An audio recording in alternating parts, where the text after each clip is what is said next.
So ngayon nga pala ay birthday ko nga pala. So happy birthday nga pala to me, myself, and I. Hahaha. Tapos yan nga pala yung nagulat nga ako kasi meron nga palang handa sila mami sa akin eh. Simple lang naman, mga shanghai, mga ganyan. Yung ulam sa kanin, ganon, pang ulam. Mga chicken, tas cake, tapos nag-order na lang din kami sa Amber. Tapos yung cake naman is galing syempre sa Contis.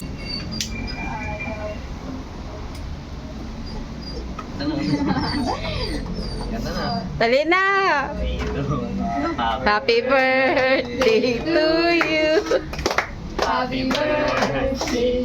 Wala kasi si Nathan. Happy birthday. Happy birthday. Oh, dali, wish!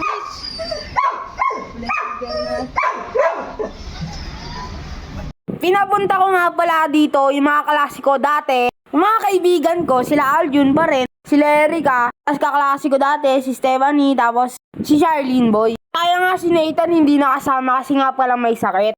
Pero okay lang yun, pero medyo nakakatampo kasi dalawang birthday ko na hindi siya pumunta. Pero okay lang naman yun kasi syempre ayaw niya lang din na makahawa siya kasi di ba may sakit siya ganun. Gets ko naman yung point niya. Tapos yan nga pala kami yung nagkakainan na kami. Ay, kakainan. Ayun na nga pala, kumakain na nga pala kami. Tapos inuna nga pala namin palabok. Tapos iba, ayaw nga nila magganin eh. Binipilit ko, magganin kayo. Tapos yung pagkatapos nga naman namin kumain, syempre nagkwentuhan muna kami. About life, di ko alam. Basta kung anong makwento namin, gano'n. Tapos kabaliktaran naman, sa kabila naman, yan mga sila Ate Claire, sila Ate Pam, yan, sila Ate Joyce, Kuya Carlos, si Tioy, syempre. Oo, siyempre. Shout out ako, shout out. Panoorin mo yun. Ako lang lagi. Ang kalbo ko lang na habol.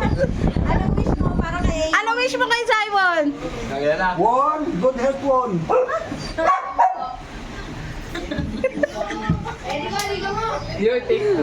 Ano wish mo kay Simon? Good health din. Copy.